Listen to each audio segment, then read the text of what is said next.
Hi everyone, Chisom is back. Well, this is like my second video, but like let's say my first official video about something. So today I want to talk about this book, which says Understanding and Loving a Person with Addiction. I know, like it says alcohol and or drug addiction, but the video I'm about to make now does not even contain alcohol or drug addiction. There's something we call process addiction, and that's what I want to talk about. See you soon.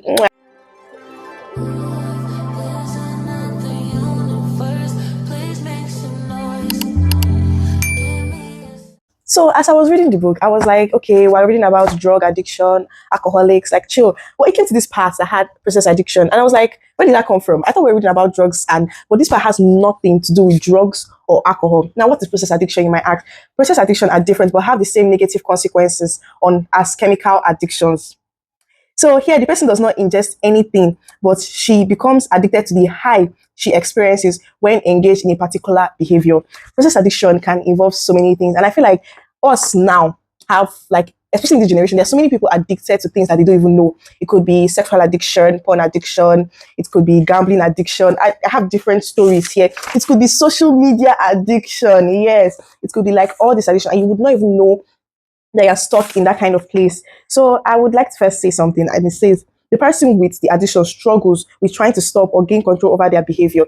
One day recently, I was talking to one guy, right? And then we're talking about weed and all those stuff. And I was like, oh, weed is not my thing. Like, I don't do that. And then he was talking about like from 18-year-old boys upwards, there's none of them that have not taken weed before. And I was like, that's a lie. I know people who have not taken weed, that you cannot just say that. And he was like, he knows his fellow guys. And I realized how that statement had to be, that any guy from 18-year-old upward have been involved in weed. That is not even a good thing. Like, that's not a good thing. But I just want to bring out the fact that so many of us are addicted to things that we do not even know we are addicted to. Recently, by like last month, I always knew I like TikTok, right? I could be on TikTok from morning to night and you would just see me there. But I never knew it was an addict until I dropped my phone and I pick my phone, and the first thing I'm going to in the morning is TikTok. Why? And it's not like if anyone is even texting me there, I'm just going there.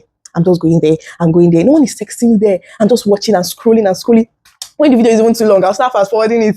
So it used to be an addiction, and I had to go this whole week. I deleted the app from my phone. Like last month, I had to go this a whole week, without it. And it was so different. I was so, like, if you see how energetic I was in the morning, first thing, wake up, pray, start, do this, do that. So I was so energetic. There was so much difference. And I looked back to like some of my history, and I just realized I could spend 8 hours in a day on TikTok. You want to say that's not an addiction? That was just something normal. Remember, an addiction does not mean when your whole body is shaking and you can't just do without it. There are different stages in addiction. Do you understand? There are different stages. There's like that's what he's trying to say. So the first story here is about Thomas, who had a sexual addiction. I've spoken to so many guys that have sexual addiction, and it's crazy. Not just guys too, girls too. And here, I'm not here to judge, because I myself have been through it. Don't worry, all of us have been through it. You know what I'm talking about. That time when you were small, when you're first introduced to all those graphic things that you should not even be seeing. Yes, that you should not be seeing.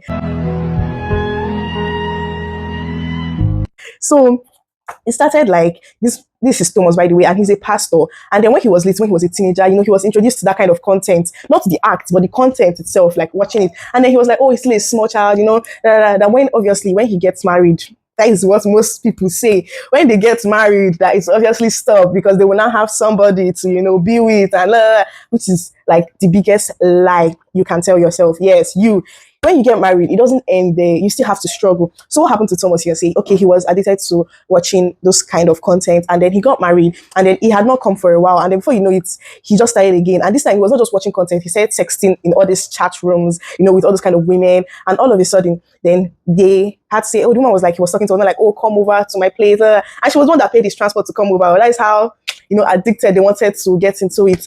And then he came over, and then it happened the first time. Mind, he's a pastor, so he was telling his wife, oh, he's going for this women fellowship that they are doing. It happened the first time. Okay, the wife was like, oh, chill. Second time, third time, and he gave the wife all the information about the place. So the wife did not want to question him at first, but she decided that no, it's becoming too much. She's like traveling too much. Let me go and call the so-called church with women that he's doing partnership with, right? And she called, and they were like, oh, they're not holding any meeting. They're not seeing anyone. What are you even talking about?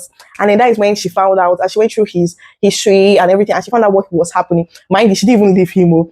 She decided that, you know what, let's do this together, let's help each other together. But like, you have to stop. She spoke to like the church people that he should come. But the truth is that he was not ready to give it up because he had not yet seen it as an addiction from little. So he was not ready to give it up. After everything, he divorced his wife and moved on to having as many tiki taka that he wanted. So I feel like no matter what you think, and you think that when you get into marriage, it's going to end, it's not end. Instead, you're going to hurt someone else with your own actions that you decided not to heal when you were single. If you cannot control yourself now that you are single and alone and not married, you will not be able to control yourself when you are married. That is the first one. Now let's go to weed addiction, because the way I've seen like guys smoking it, and I'll be telling them they're addicted, and they'll be like, no, I'm not addicted, I'm not addicted. But the truth is that when it's now time to stop, when you now want to put your heart to stop it and you cannot stop it, that is when you now know that, oh, maybe something's wrong, but maybe it's not an addiction. Maybe I just like doing it. Yes, you are addicted. It's not something to be ashamed about, but it's something to work on. There's even another story of Andy who also had a sexual addiction, but he worked on it with his partner and they went through it for therapy. That means that all these things are not something that you have to own and just say, okay, I'm addicted to this, let's just keep on going. No, it's something that you can control. Don't let these stuffs control you. Instead, control it. There's even another one. His name was Nick. He had a gaming addiction. Still in this book,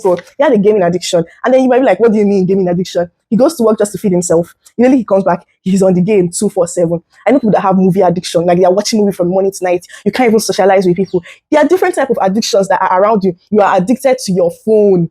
If they take your phone away, you might die. You might not even be able to do anything else again. Mind you, I might also be in that category. Let me not even lie. I might also be in that category. You're addicted to social media. You cannot just not be on social media. You cannot just not be on IG. You cannot be on TikTok. You have to always be knowing what is happening. You're addicted to money.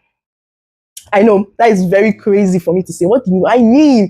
That is actually technically greed. When addiction comes into money, that becomes greed. When you have enough, but you still want more and more and more, and you're just envying people around you. So I just feel like process addiction is something that is so common here. These are things that are regular. Process addiction are like, so in summary, like there are things that are so in summary, process addiction are things that are regular, that are out there, that you can see every day on a daily basis. Gaming, movies, eating, food addiction.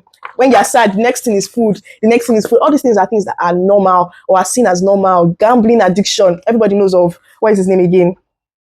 Brian Maloney or whatever, that gambled up to $10 million in the 1985. I read it here, I do not know it of it. So all these kind of things are addiction that we have, but we do not want to see them as addictions. And when you don't see them as addictions early, to stop it, because remember, there are different stages of addiction. When you don't stop it early, it might get to somewhere and it might affect you severely in the future. And you might be wondering how, but we never know how. But these are things you should learn to control. Self-control is very, very important. Anything you cannot do without, anything that if it's out of you, you might just feel like, oh, what else? There's many things that we can't just stop doing.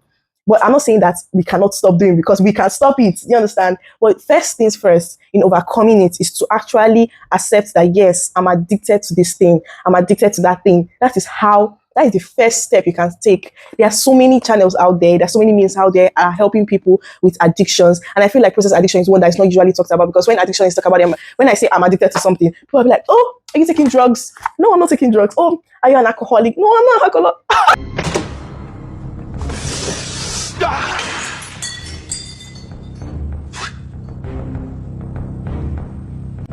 I'm not an alcoholic.